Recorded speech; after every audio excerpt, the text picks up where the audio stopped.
श्री गुरु सत्ताई नमः। सभी को प्रणाम। पिछले वीडियो में हमने सुना भगवान कहते हैं शरीर एक उपकरण है और जीवात्मा को उसका उपयोग अपने लक्ष्य को ध्यान में रखकर करना चाहिए और ये लक्ष्य है परमात्मा की प्राप्ति। यही श्रेष्ठ जीवन लक्ष्य है। श्रेष्ठ जीवन लक्ष्य को समझकर भी लोग उसे पा नहीं पाते। इसका कारण उनमें तप का अभाव होता है। श्रेष्ठ लक्ष्य को पाने के लिए जो कठिन जीवन क्रम अपनाना पड़ता है उसका अभ्यस्त अपने आप को बनाना तप है। तप का अर्थ शरीर को यातनाएं देना नहीं बल्कि श्रेष्ठ जीवन क्रम को अपनाना है। हर व्यक्ति में निहित ईश्वर की चेतना ही वास्तव में गुरु है। मन को उसके शिष्य की तरह उसके निर्देशों पर चलना चाहिए। भगवान से हमारे संकल्प तथा आवश्यकताएं छिपी नहीं रहती। श्रेष्ठ भक्त भगवान से साधन नहीं सत प्रवृत्तियां मांगते हैं। धर्म किन्हीं कर्म कांडों को नहीं, आत्मोत्कर्ष तथा लोकहित के प्रति अपने कर्तव्यों के पालन को कहते हैं। जिसके सानिध्य से मनुष्य में दिव्यता उभरे उसे ही तीर्थ कहा जा सकता है। तीर्थों में श्रेष्ठ आत्माएं तप द्वारा आत्म परिष्कार के लिए उपयुक्त वातावरण बनाती हैं। तीर्थ यात्रा को अपने आत्म परिष्कार तथा ज्ञान संवर्धन का साधन मानकर ही उसे पूरा करना उचित है। मात्र किन्हीं मूर्तियों के दर्शन अथवा किन्हीं जलाशयों में स्नान कर लेना पर्याप्त नहीं मान लेना चाहिए। आइए इसी क्रम को आगे बढ़ाते हैं। भगवान को सर्वव्यापी, सबके आदि कारण, सर्वोच्च सत्ता के रूप में ध्यान रखना चाहिए। ब्रह्म के रूप में वही परम लक्ष्य है तथा गुरु रूप में वही लक्ष्य प्राप्ति का मार्ग सुझाता है तथा सहयोग देता है। दुष्टों का विनाश करवाकर और धर्म राज्य की स्थापना कर भगवान श्री कृष्ण और बलराम जी द्वारकापुरी में यादवों को व्यवस्थित बनाने में लग गए। शक्ति, साधन तथा श्री कृष्ण बलराम का समर्थ संरक्षण पाकर यदुवंशियों में मनमाना आचरण करने की प्रवृत्ति बढ़ने लगी थी। उन्हें सिद्धांत निष्ठ बनाने के लिए श्री कृष्ण प्रयास करने लगे। एक बार सूर्य ग्रहण पड़ा। ग्रहण के समय लोग तीर्थ स्नान के लिए जाते हैं। अपने परिजनों को श्रेष्ठ ऋषियों महात्माओं के सत्संग का लाभ दिलाने की दृष्टि से श्री कृष्ण सबको लेकर कुरुक्षेत्र तीर्थ गए। वहां द्रौपदी सहित पांडव तथा परिवार सहित नंद बाबा भी पहुंचे। सब बड़े स्नेह से एक दूसरे से मिले। श्री कृष्ण के दर्शनों के लिए व्यास, नारद, च्यवन, विश्वामित्र, भरद्वाज, गौतम, कश्यप, परशुराम, वशिष्ठ, भृगु, अत्रि, मार्कंडेय, बृहस्पति, सनकादि, अगस्त्य, याज्ञवल्क्य आदि अनेक ऋषि अपने शिष्यों के साथ पहुंचे। श्री कृष्ण ने उन सब का उचित आदर सत्कार किया, आसन देकर बिठाया तथा उनके आने पर प्रसन्नता व्यक्त करने लगे। श्री कृष्ण बोले, हे ऋषि श्रेष्ठ, यहाँ हमारे आने का मुख्य उद्देश्य आप सबके दर्शन लाभ पाना ही था। आप ही अपनी तपस्या से तीर्थों का निर्माण करते हैं। जिनका ज्ञान कम है वे स्थूल तीर्थों को ही महत्व देते हैं और संतों का लाभ नहीं उठा पाते। जिन्होंने बहुत थोड़ी तपस्या की है और जो लोग अपने इष्ट देव को समस्त प्राणियों के हृदय में नहीं देख पाते, केवल मूर्ति विशेष में ही उनके दर्शन करते हैं, उन्हें आप लोगों के दर्शन, स्पर्श, प्रणाम और पाद पूजन आदि का सुअवसर भला कैसे मिल सकता है। केवल जलमय तीर्थ ही तीर्थ नहीं कहलाते और केवल मिट्टी या पत्थर की प्रतिमाएं ही देवता नहीं होती।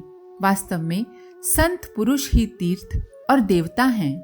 ईश्वर को सर्वव्यापी अनुभव करने के लिए तपोनिष्ठ होना पड़ता है। स्थूल को ही सब कुछ मान लेने वाले सूक्ष्म के बड़े लाभ से वंचित रह जाते हैं। तीर्थ सूक्ष्म संस्कार युक्त वातावरण का नाम है, स्थान का नहीं। उनका लाभ स्थान विशेष पर मिल सकता है, किंतु सच्चे संतों के सानिध्य से वह लाभ किसी भी जगह मिल सकता है। श्री कृष्ण ने आगे कहा, महात्माओं और सभासदों, जो मनुष्य वात, पित्त और कफ इन 3 धातुओं से बने हुए शव तुल्य शरीर को ही आत्मा, अपना मैं, संबंधियों को ही अपना और मिट्टी, पत्थर, काष्ठ आदि से बने रूपों को ही इष्ट देव मानता है तथा जो केवल जल को ही तीर्थ समझता है, ज्ञानी पुरुषों को नहीं, वह मनुष्य होने पर भी पशुओं में भी नीच गधा ही है। अपने शरीर ही नहीं, अंदर के चेतन को अपना स्वरूप समझना चाहिए। शारीरिक संबंधियों से आगे बढ़कर विचार और आत्मिक संबंधों तक अपनत्व का विस्तार किया जाना आवश्यक है। सत्पुरुषों को ही चैतन्य तीर्थ कहा जाता है। विवेक का उपयोग न कर पाना पशुता की निशानी है। भगवान के श्रीमुख से इस प्रकार मर्म की बात सुनकर सभासदों की आंखों के आगे से अज्ञान का पर्दा हटा। ऋषि आदि उनकी स्तुति करने लगे। वे बोले, हे भगवान, आपका हृदय निर्मल है।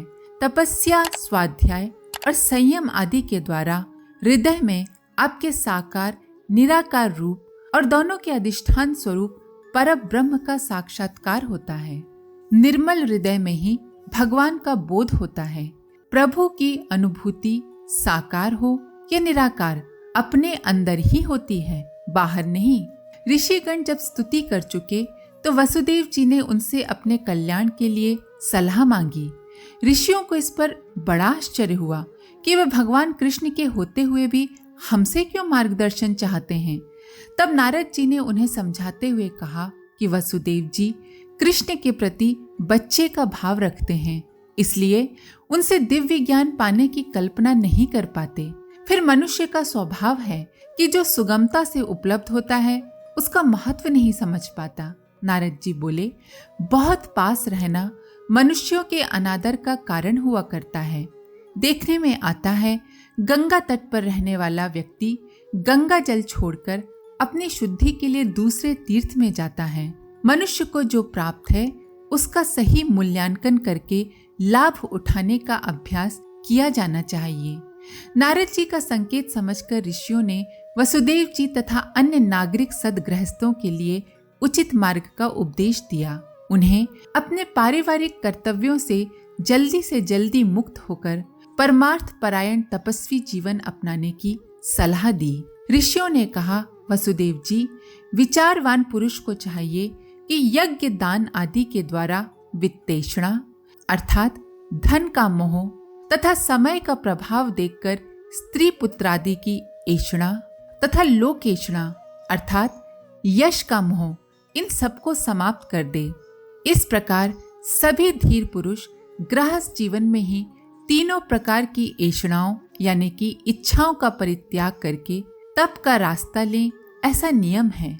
सत् कार्यों में धन को लगाते रहने से धन के प्रति मोह अर्थात वित्तेषणा नहीं होता। समय के प्रभाव से स्त्री पुत्रादि तथा यश भी नहीं रहते। ये चिंतन करने से उनके प्रति मोह भी नष्ट हो जाता है। ऋषियों ने बतलाया कि मनुष्य अपने सांसारिक ऋणों को ही महत्व देता है, किंतु उस पर पितृ ऋण, ऋषि ऋण तथा देव ऋण भी होता है और इनको चुकाना बहुत आवश्यक है। श्रेष्ठ समाज की रचना के लिए उपयुक्त व्यक्तियों का निर्माण करके पितृ ऋण तथा उपासना, आत्मशोधन, तप, परमार्थ आदि के द्वारा अपने अंदर ऋषियों जैसा व्यक्तित्व पैदा करने से ऋषि ऋण चुकाया जाता है। लोक हित के कार्यों, यज्ञ, दान आदि के माध्यम से संसार में सद्भावना, सद्विचारणा तथा सत्कर्म फैलाकर देव ऋण से मुक्ति मिलती है। ऋषियों का उपदेश सुनकर वसुदेव जी ने वहीं यज्ञ की दीक्षा ली। पारिवारिक उत्तरदायित्व से अपने को मुक्त करके यज्ञीय जीवन क्रम अपनाने का संकल्प करते हुए एक सार्वजनिक यज्ञ करके सभी तीर्थयात्रियों को इसकी प्रेरणा दी। यज्ञ संपन्न करके ऋषियों का आशीर्वाद पाकर वसुदेव जी परिजनों सहित द्वारका लौट गए। राजा परीक्षित ने भगवत कथा का रस लेते हुए शुकदेव जी से पूछा कि हे ऋषिवर, देखा गया है कि संसारी जन तो धन धान्य का भरपूर उपयोग करते हैं, किंतु लक्ष्मीपति भगवान के प्रिय भक्तों को अभावग्रस्त त्यागमय जीवन बिताना पड़ता है। इसका क्या कारण है? शुकदेव जी ने कहा, राजन, यही प्रश्न अश्वमेध यज्ञ के बाद युधिष्ठिर ने स्वयं भगवान से पूछा था। तब भगवान ने उन्हें जो उत्तर दिया था वो मैं सुनाता हूँ। भगवान ने कहा, हे धर्मराज, मनुष्य मुझे बहुत प्रिय है। मैंने मनुष्य को अपने सुख दुख उत्थान पतन के लिए स्वतंत्रता दे रखी है। उसके संकल्प में ही मैं उसे सहायता देता हूँ। जो सांसारिक सुखों की कामना कर उसके लिए प्रयास करते हैं उन्हें वो मिल जाता है, पर जो भक्त मेरे निकटतम अनुग्रह की सच्ची कामना करता है, मैं उसका ध्यान सांसारिक संपत्ति से हटाकर अलौकिक संपत्ति की ओर खींचता हूँ। उसका संबंध स्वार्थी स्वजनों से तोड़कर आदर्श परायण व्यक्तियों से जोड़ता हूँ। जिस पर मैं कृपा करता हूँ, पहले धीरे धीरे उसके धन का हरण कर लेता हूँ, तब उसे निर्धन देखकर उसके स्वार्थी स्वजन संबंधी भी उसके दुख की चिंता न करके उसे त्याग देते हैं।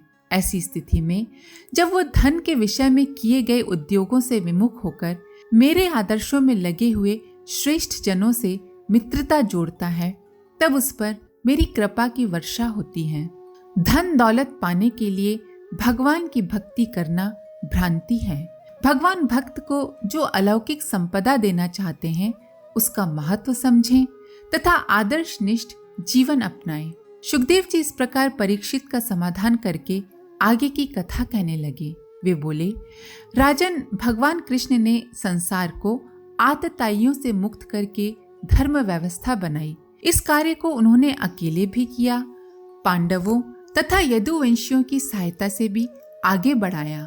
पांडव तो उनके निर्देश के अनुसार मर्यादित जीवन जीने लगे, किंतु यदुवंशियों में अहंकार तथा स्वच्छंदता पनपने लगी।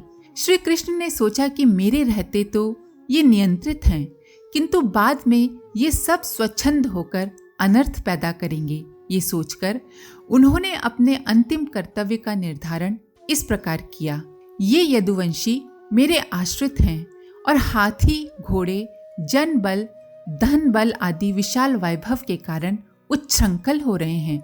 अन्य किसी से इनकी पराजय नहीं हो सकती।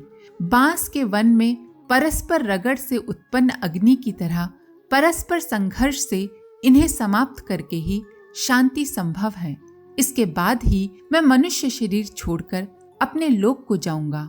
भगवान अपने कर्तव्यों का पालन बड़ी कठोरता से करते हैं। उनके अपने कहलाने वाले भी उनके आदर्शों की उपेक्षा करने का उचित दंड पाते हैं। भगवान ने ज्ञानी भक्त उद्धव को बुलाकर अपनी योजना समझाई और कहा कि मेरे शरीर छोड़ देने पर तुम अपने आप को मेरे प्रकाश से वंचित नहीं मानना, तुम मुझे अपने अंदर आत्मा के रूप में अनुभव करना।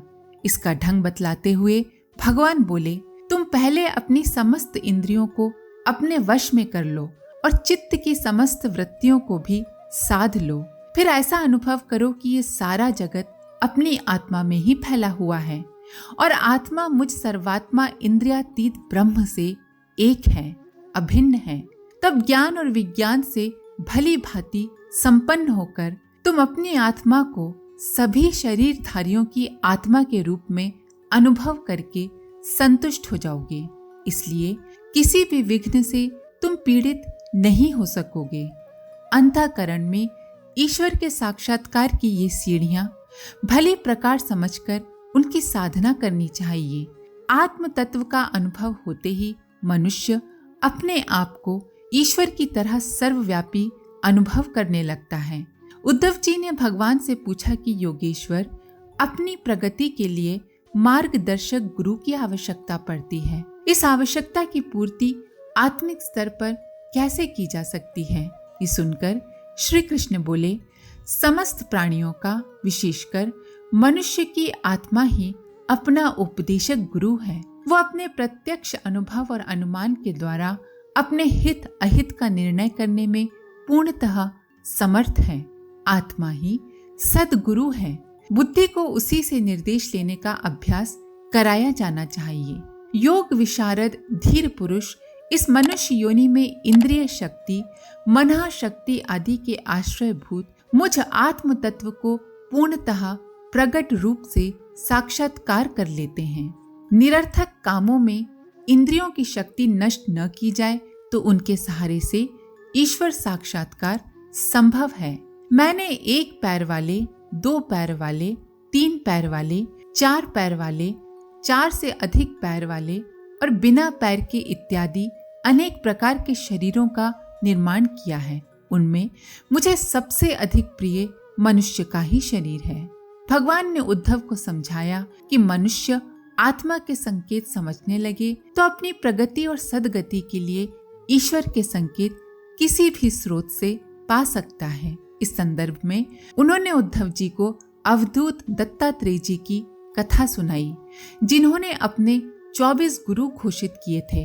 राजा यदु के प्रश्न का उत्तर देते हुए दत्तात्रेय जी ने अपने गुरुओं का विवरण इस प्रकार सुनाया। वे बोले, हे राजन, मेरे 24 गुरु क्रमशः पृथ्वी, वायु, आकाश, जल, अग्नि, चंद्रमा, सूर्य, कबूतर, अजगर, समुद्र, पतंग, भंवरा एवं मधुमक्खी, हाथी, शहद निकालने वाला, हिरन, मछली, वैश्या, कुरर पक्षी, बालक, कन्या, बाण चलाने वाला, सर्प, मकड़ी तथा भृंगी कीट है।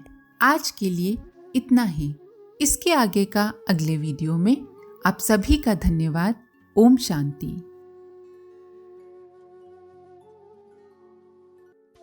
हमारे YouTube चैनल को सब्सक्राइब करें और बेल आइकन को दबाकर ऑल पर क्लिक करें ताकि आने वाले सभी वीडियोस की नोटिफिकेशन आपको मिलती रहे।